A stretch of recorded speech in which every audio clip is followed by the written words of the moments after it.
And continuing here into 1757, find where Webb is.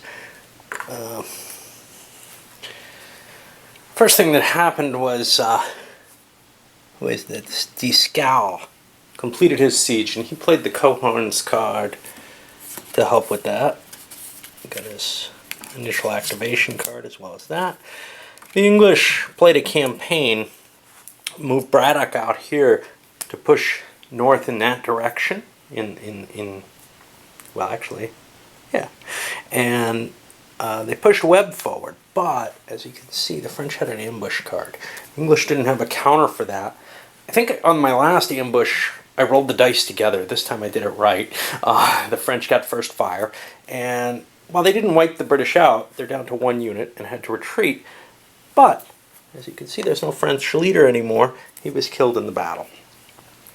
So not only is there this kind of paucity of troops in general, but the French actually are running out of commanders at this point. They don't have any more in the pool. The English have a continuous supply kind of available eventually, I guess. Wonder why Bradstreet and Murray are down here. I think the Amherst Wolf Fords is here. These probably should have been in that pool. I'll have to look. But I think the English have more available, actually. Anyway, the ability of the French to really do much is being hampered by their lack of leaders. However, that was another victory point. And well, if the French can kind of hold on until 1760, they've got a win not too far away. Of course, I don't think that's too likely. I think they're in a lot of trouble right now, and we'll see. But the English, unfortunately for them, have no more troops in their hand. You know what? Last year I forgot to remove this rated counter. That's another victory point for the French up there. And yes, I'm this forgetful about just about everything. The French built up their fortification here, repairing it. So now they have a nice position there. The English expelled the Arcadians. This is a one-use card. They get 2 extra regulars at Halifax. The French got a couriers unit, which they placed up at Louisbourg.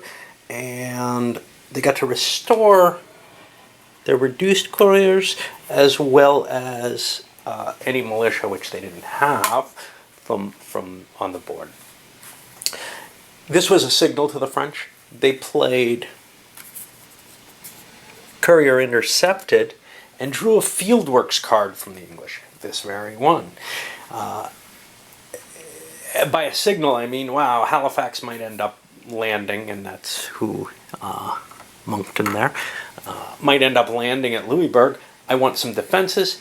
Had them. It's not enough. It was a 9-4 fight. The fieldworks were overrun. There's now a siege in place there. That was a regular French unit, so that's a victory point for the English that I didn't count. And now there's a siege underway. Of course, on the bad side, I've got Braddock here in the mountains. I'd like to move him, or at least build a stockade there, so that he doesn't spend a bad winter in the mountains. Louisbourg is hard to take. I can maintain that siege and supply without a problem, though. So it may be more important to concentrate on Braddock at this point and worry about Louisbourg in the long run. All right, and for the rest of early 1757, French moved in and sieged Albany. What is this? Webb was unable to get out of there, so whatever. However, the English actually got kind of lucky and got a point on Louisbourg. The French used a campaign for their siege roll and ended up moving Dumas, and I can actually leave this guy behind, into the mountains, threatening the newly built stockade, but the English moved some colonial troops in to help defend it. You know, it's not a perfect solution, but it's more than Dumas has to protect himself, right? Plus, if he has to fight, there's the possibility of the militia coming in. We haven't seen that yet. I might not remember. But anyway, we move onward to the late turn. Okay, so opening things up here late in 1757, the French got a very fortunate card in their hand, troop transports and local enlistments. This allowed them to upgrade the troops here under Villers, and he's now got a much more formidable force, more powerful than anything the English have in the northern colonies. I find that kind of strange, but yeah, you can just pump the troops all the way down there without any problem. This is just replacement points. The English repaired the bastions here to try to delay effects there, slow Villars down a little bit.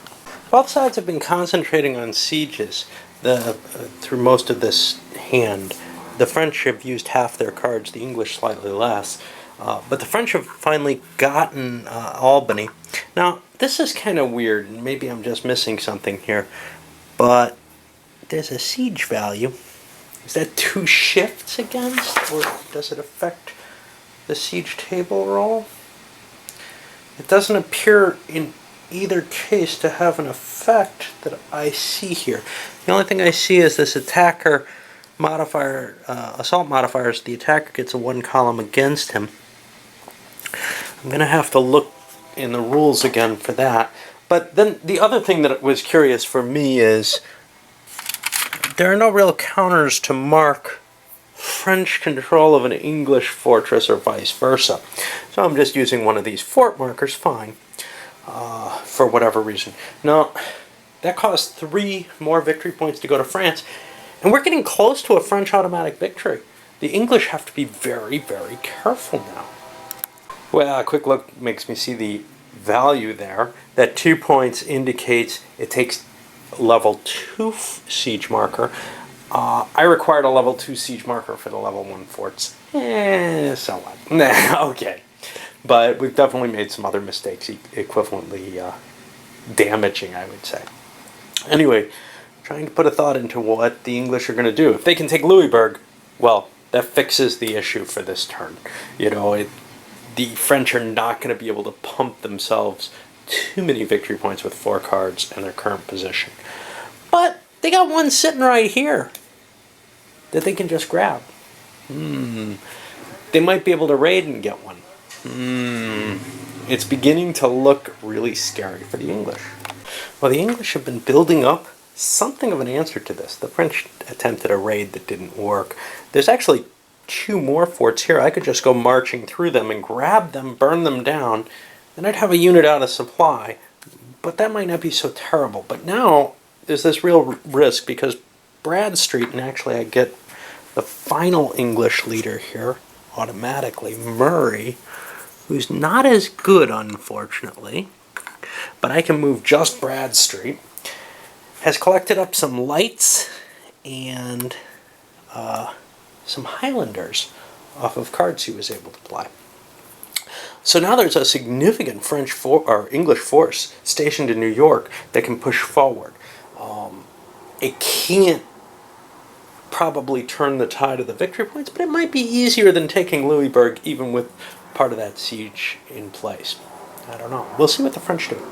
Well, the French decision was to push up past Abercrombie, and Abercrombie retreated. This may be a mistake. I'll have to look at the rules and see whether he really erred there.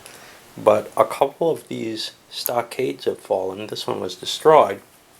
French victory points are now at 3 or 13, so it pretty much has to be a fortress to convert them, I think. Now, the English army, if it defeats them, gets 1. The stockade that it would convert would get 2, but that's it. That's going to be tough. I think they beat the English just there. The thing that I was curious about is whether the English could just sail up past Albany. I don't know. Well, after 2 failed die rolls on Louisburg, now we're too late. The French managed to get a raid off successfully here against Easton, and that's going to be another victory point that they pick up.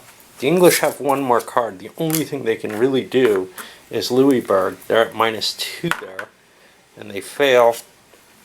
I don't think there's any penalty for that. They can also move this up. I think they'd be in supply there. There's not much else they can do. Maybe they could have. They may be able to push through here with their lights. I'm not sure. But, and the question is, are they in supply here? Would they be able to bypass the fort? I don't know the answer to those things offhand, but none of them matter, because there was the failed die roll there, and the French go ahead again. And even though it looked like the French were losing this thing, maybe a couple mistakes on the British part, just a bit of obliviousness that the French were close by both sides, because, you know, it's all me. But seriously, my feeling was the French had no chance, and then they managed to stab forward and grab one. Lucky roll, lucky draws with the being able to get the extra troops. That was a big deal. It really was, because without that, they were kind of at risk where they were. An English force could push forward pretty easily. By the way, this shouldn't be him. We should put Bradstreet forward. We don't want to bring Murray up there. We'll just leave him down in New York. But,